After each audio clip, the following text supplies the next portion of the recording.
Hey there! Today I'm going to be testing the AMD Sempron 3850 in BeamNG Drive. The Sempron 3850 is a 4-core, 4-thread AMD CPU that runs at 1.3 GHz with no turbo, which is extremely slow. I am pairing it with 16 GB of DDR3 RAM running at 1333 MHz. Yes, the slow DDR3 RAM is actually faster than the CPU, which is quite bonkers to say. The boot drive and the game drive are both on SSDs, and I am pairing it with a GTX 970 using about 2-week-old drivers.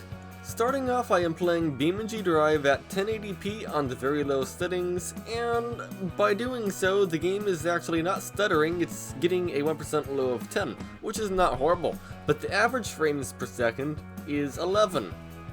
Yes, the 1% low and the average frame rate are about the same, which is not good.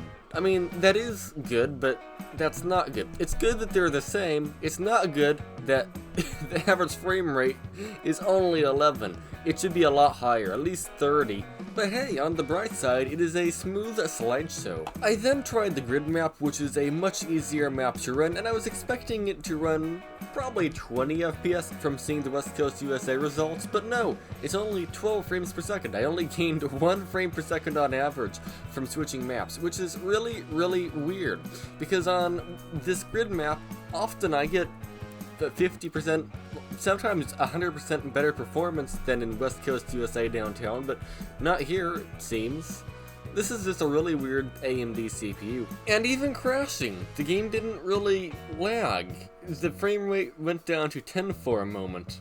I have no explanation. It's a very smooth slideshow, like I said earlier. And I just want to say, if you have problems with flashing videos, just don't watch any more of this video. That's all I have to say. It's going to get very flickery very soon.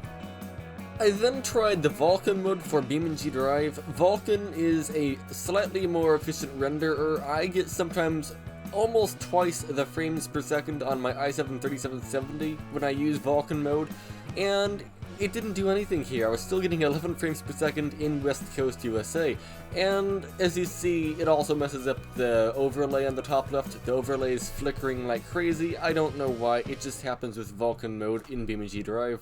And to add to that, both modes, normal and Vulkan, have lots of input lag with that 10 to 11 frames per second, so the game is actually completely unplayable. And that's coming from somebody who will gladly play the game at 15 FPS. And Vulkan mode in the grid map didn't seem to help at all either. I was only getting 12 frames per second on average. If you have the AMD Sempron 3850, just don't get BeamNG Drive. Actually, just don't get anything. Just stick to the web browser. Except it barely can handle the web browser. Even typing something into a web browser or Discord is sluggish. Everything on this is, there's nothing that is not sluggish with 1.3 GHz in 2024. Yes, this is the fastest AMD Sempron ever released. Even though it's the fastest, it's still about as fast as a sleepwalking turtle with one leg. It's not very fast at all. Just don't use this CPU anymore, there's no reason for it. Just get an i3-2120 or something instead. Either way, if this video was helpful or informative or something, if you could leave a like, that would be amazing, and if you're new to the channel and want to see more of these videos, consider subscribing. Also, I'm curious, have any of you ever got the honor to use one of these gloriously horrible pieces of CPU? Pieces of CPU, is that even a word? I don't know. Have you ever used one of these things? Let me know. Have a good day.